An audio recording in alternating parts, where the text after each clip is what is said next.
మరి ఈరోజు చంద్రబాబు నాయుడు కొత్తగా ఈ ఆలోచనతో ముందుకు వచ్చాడు కాబట్టి తప్పకుండా కొన్ని ఇబ్బందులు ఉంటాయి. అయినా కూడా ధైర్యంగా ఎదుర్కొంటాం. రాష్ట్ర ప్రజలకందరికీ కూడా తెలియజేస్తాం, మేమేం తప్పు చేయలేదు. ఏదైనా తప్పు చేస్తుంటే శిక్షకు అర్హులు. అదే కాకుండా ఏ కేసులు పెట్టినా కూడా అవన్నీ కూడా తప్పుడు కేసులు అనేది కూడా నిరూపిస్తాం ఈ రాష్ట్ర ప్రజలకు అని చెప్పి తెలియజేస్తూ ఉంటాం. సార్, యాక్చువల్గా నాయకులే ఇంత ఇబ్బందులు పడుతున్నారు, కేసులను ఎదుర్కొంటూ ఉన్నారు, అరెస్టులు అవుతున్న పరిస్థితి. కార్యకర్తలకి ఇలాంటి సమయంలో ఎలాంటి భరోసా ఉంటుంది, ఎలాంటి ధైర్యం ఉంటుంది మీతో కలిసి పనిచేయడానికి? కార్యకర్తలందరూ కూడా ధైర్యంగా ఉన్నారు. వాళ్ళందరూ కూడా వైఎస్ఆర్ కాంగ్రెస్ పార్టీకి పూర్తి స్థాయి మద్దతును ఇస్తూ ఉన్నారు. దాంట్లో ఎలాంటి ఇది లేదు. మా నాయకుడు జగన్మోహన్ రెడ్డి గారి మీద విపరీతమైన ప్రేమ అభిమానాలు ఉన్నాయి. మీరే చూశారు, సీట్లు తక్కువ వచ్చినా కూడా మాకు 40% ఓట్లు వచ్చాయి. కాబట్టి మా ప్రజల్లో వైఎస్ఆర్ కాంగ్రెస్ పార్టీ మీద పూర్తి విశ్వాసం ఉంది. చిన్న చిన్న ఇబ్బందులు, పెద్ద పెద్ద ఇబ్బందులు ఎదుర్కొనే కార్యకర్తలందరూ కూడా చాలామంది ఉన్నారు. అయినా కూడా మొక్కవని ధైర్యంతో వాళ్ళు వైఎస్ఆర్ కాంగ్రెస్ పార్టీకి అండగా జగన్మోహన్ రెడ్డి గారికి తోడుగా నిలబడుతూ ఉన్నారు. సార్, 40% ఓట్ బ్యాంక్ గురించి పదే పదే అనేక సందర్భాల్లో జగన్ గారు కావచ్చు, మీలాంటి సీనియర్ లీడర్స్ మాట్లాడుతున్నారు. రాబోయే 5 ఏళ్ళు దాన్ని అలాగే కంటిన్యూ చేయటం కాదంటారా? అది తప్పకుండా నిలబడుతుంది. ఎందుకంటే చంద్రబాబు నాయుడు గారే మా ఓట్లు చెక్కు చెదరకుండా నిలబెట్టేదే కాకుండా మాకు విజయానికి కావాల్సిన ఓట్లు కూడా చంద్రబాబు నాయుడే మాకు ఇస్తాడు.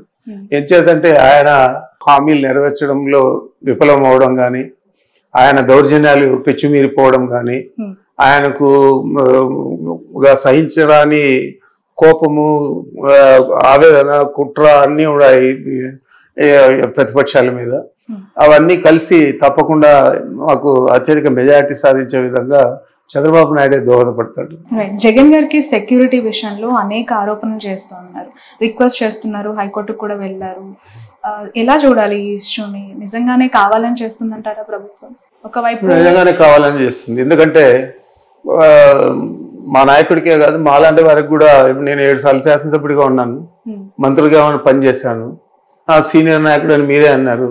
మరి మాలాంటి వాళ్ళకు కూడా 1+1 సెక్యూరిటీ ఇవ్వడం అనేది చాలా విడ్డూరంగా ఉంది. మేము కూడా కోర్టుకు వెళ్ళాము.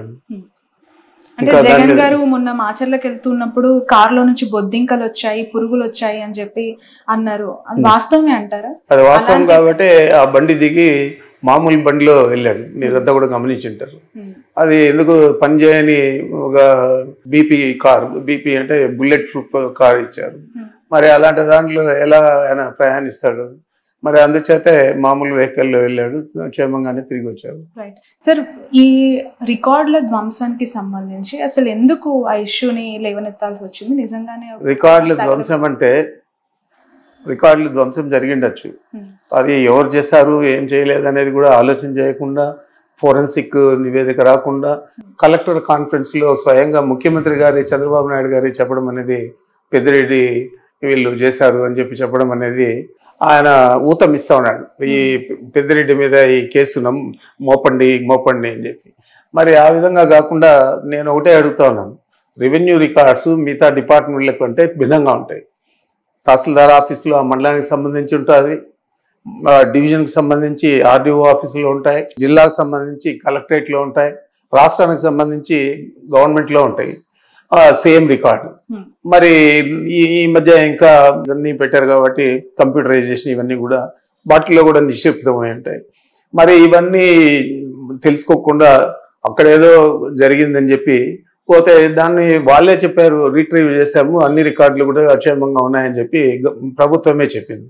మరి ఏమి కొంపలు మునిగాయని చెప్పి హెలికాప్టర్లు డీజీపీని పంపించి ఇదంతా చేశా అంటే డైవర్షన్ పాలిటిక్స్. రైట్ సార్, మీరు చిత్తూరు జిల్లాకు చెందిన నాయకులు నిజంగానే టీటీడీని నిర్లక్ష్యం చేశారా? గత ప్రభుత్వ హయాంలో అనేక అవినీతి అక్రమాలు జరిగాయి. చివరికి స్వామివారి ఒక వజ్రపు ఉంగరం కూడా ఒక జడ్జికి గిఫ్ట్గా జగన్ ఇచ్చారు అనే వార్త చాలా సంచలనం కలిగించింది. అలాంటి దుశ్చర్యకు ఎప్పుడు కూడా జగన్మోహన్ రెడ్డి గారు పాల్పడాడు. వారికి క్రిస్టియానిటీ మీద ఎంత ప్రేమ ఉందో అంతే ప్రేమ హిందూయిజం మీద కూడా ఉంది.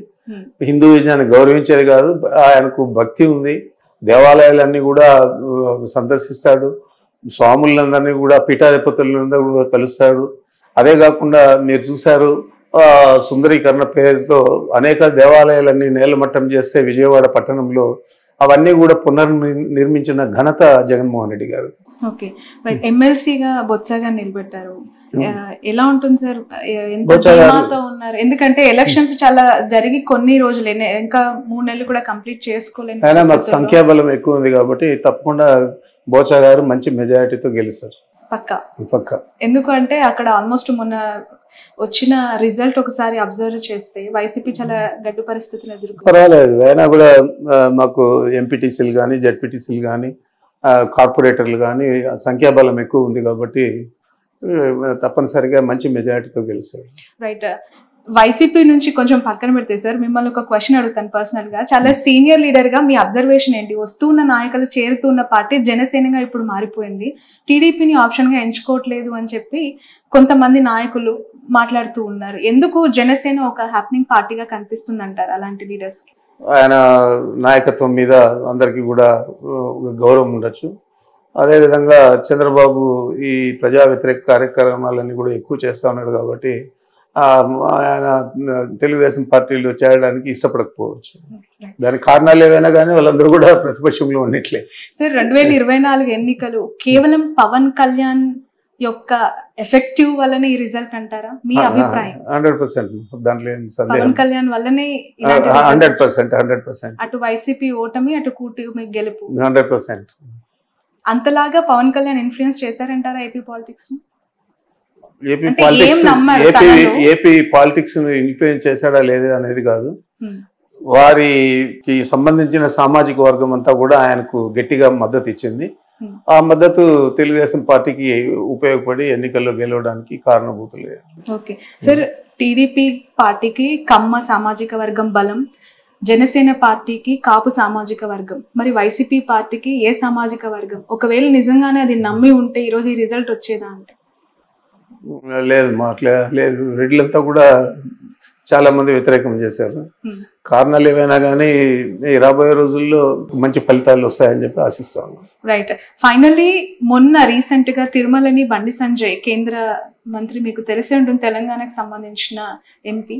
సో తను దర్శించుకున్నప్పుడు ఎర్రచందనం స్మగ్లర్ వీరప్పన్ వారసులు ప్రభుత్వం నుంచి పోవటం మంచి పరిణామమే, దీన్ని నేను స్వాగతిస్తున్నాను అంటూ మాట్లాడడం. అతనికి ఓనమాలు తెలియవు మా జిల్లా గురించి, మా ప్రాంతం గురించి. ఆడెవడో ఏదో ఎత్తిస్తే అది మాట్లాడాడు. ఇదే చంద్రబాబు నాయుడు వాళ్ళ శాసనసభ్యులే 2014లో పోటీ చేస్తే పీలేరులో కిరణ్ కుమార్ తమ్ముడు కిషోర్ కుమార్ రెడ్డి ఈరోజు శాసనసభ్యుడిగా ఉన్నాడు తెలుగుదేశం పార్టీలో. అతని గురించి పబ్లిక్ మీటింగ్లో ఎర్రచందనం స్మగ్లర్ వీరప్పన్ అన్నాడు. మరి ఆ వీరప్పన్న ఇప్పుడు వాళ్ళ పార్టీలో శాసనసభ్యుడిగా చేసుకున్నాడు. మేము రెడ్ శాండిల్ స్మగ్లింగ్ అనేది ఎంకరేజ్ చేయలేదు. నేను ఫస్ట్ టైం శాసనసభ్యుడు అయినప్పుడు రాజశేఖర గారు ఉన్నప్పుడు దాదాపు 370 వెహికల్స్, కొత్త వెహికల్స్ ఫస్ట్ టైం కొనిచ్చాము. అంతవరకు పాత బండ్లు ఇండిపెండెన్స్ అప్పటి నుంచి ఉండేటివన్నీ ఉన్నాయి తప్ప కొత్తవి లేవు. కొనేదే కాకుండా 24 డిఎఫ్ఓలు అంటే